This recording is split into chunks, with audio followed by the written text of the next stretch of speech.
Hi, everyone, and welcome to Seirim's Cybersecurity Daily Report. Hi, Steven. Hello, how are you? I'm good, thank you. Today, we're going to talk about very serious news, so let's dive in. The first one, NPM, PyPI, and RubyGems packages found sending developer data to Discord channels. And the second one is North Korean IT workers use VPNs and laptop farms to evade identity verification.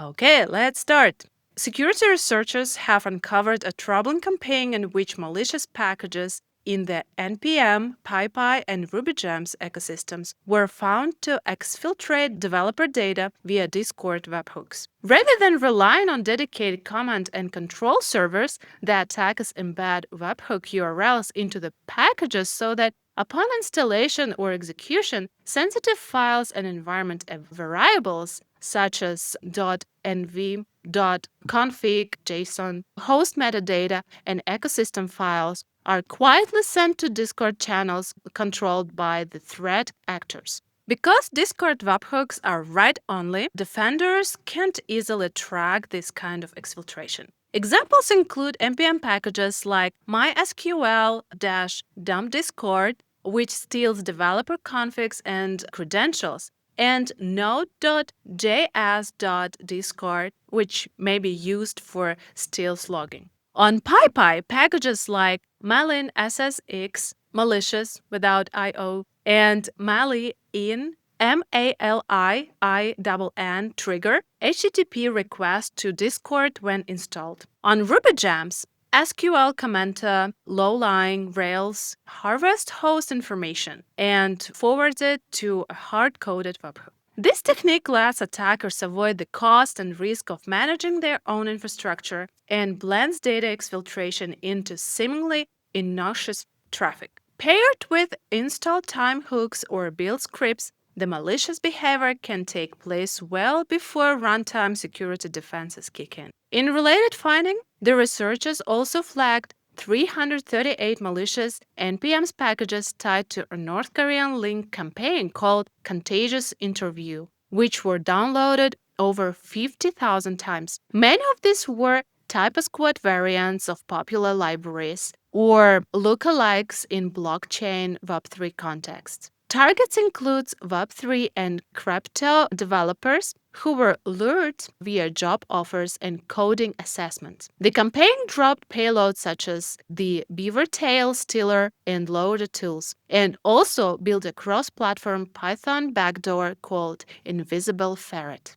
Yeah, I think it's pretty dramatic. For me, that's the biggest takeaway right there, is that it was developers that were targeted, and it was social engineering that was used to get to them, right? So a lot of times the IT guys or the developers, they think they are more savvy than the average user in their company, but they are just as likely or equally so to fall prey to such attacks, right? Because in this case, they're luring them with a interview. Oh, we'd love to hire you. Take this code test. And when they do the code test, that's when they get the malicious package, right? They click on a link.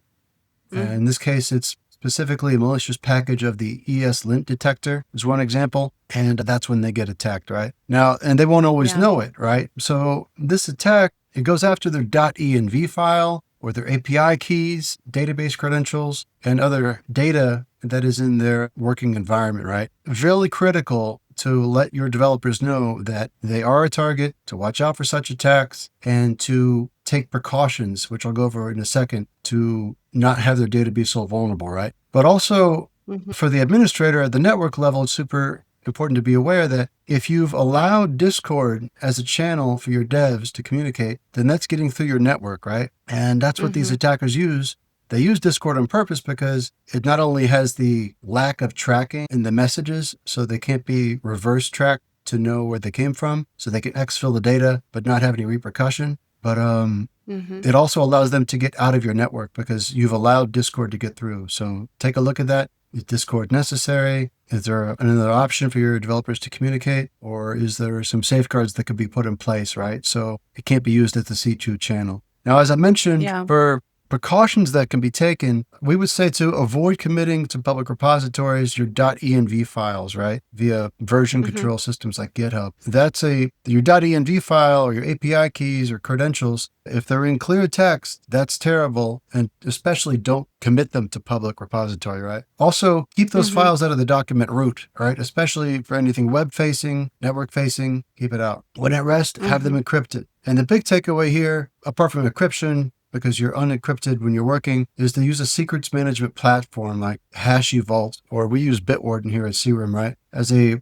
secure vault to hold that such data so that it's not as exposed as the regular code, right? So these are some steps that could be used to protect from hackers that have gone to that extent to, attack or infiltrate to a developer, and they're looking for those precious API keys and code files and so on. So those are some steps that could be implemented. Yeah, that's a good one. Okay, so as I mentioned before, about like 338 malicious APN packages tied to a North Korean leak campaign called Contagious Interview. Now let's talk about the next news, also related to Korea. So since 2018, investigators have uncovered this sprawling state-backed operation where more than 10,000 North Korean IT professionals have infiltrated global technology companies and freelance marketplaces under false identities, using VPNs, VPS services, and laptop farms of pre-configured machines to disguise their origins. These operatives, tracked by researchers under names like Jasper Sled and Moonstone Sled, pose as legitimate developers or engineers on platforms such as Upwork, LinkedIn, and GitHub, funneling salaries back to Pyongyang while exploiting insider access to steal sensitive data, deploy malware, and sometimes launch extortion campaigns. Unlike highly technical zero-day attacks, the operation relies heavily on social engineering, AI-generated profile photos, stolen resumes, and convincing interviews to bypass vetting. Once inside, they use familiar toolchains like Python, Node.js, and JetBrains IDEs, but investigators have also found unusual executables and lightweight scripts designed to quietly exfiltrate credentials such as GitHub tokens to attack controlled servers. Indicators of compromise include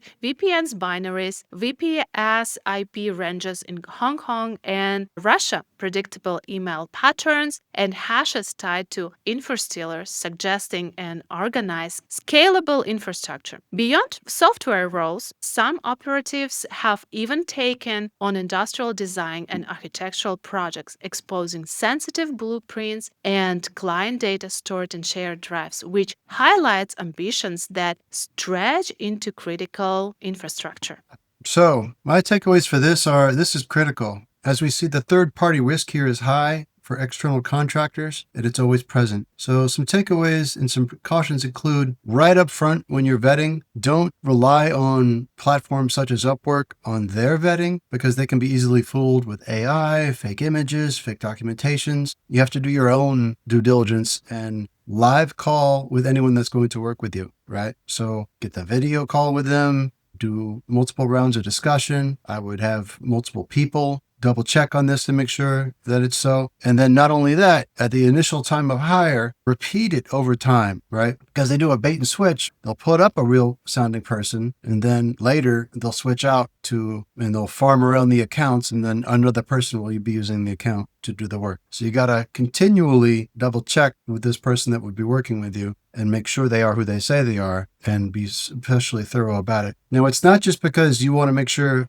they are who they say they are, but because the consequences are super high. As she mentioned, they have access, and they have increasing access over time to more and more of your data and infrastructure. Now, on that note, I would highly limiting their access at really stringent levels, and only give them enough access to do the work that they are doing, and no more access than necessary than that, right? So if you have to hire externally, you have to consider those. I would take precautions always when doing so. We hire a remote from the work that we do, And we have to do the same thing. We've seen issues like this in the past, and we know that it's serious. And I think every company has to really regard it seriously. Several of the attacks we covered recently were also due to this as well. Not necessarily North Korean, but because of third-party business process outsourcers, the BPO, having been the weak link that caused the attack. So it's a real serious issue. Even if it's North Korean or otherwise, just external contractors, it's a double-edged sword. So those are my takeaways for today.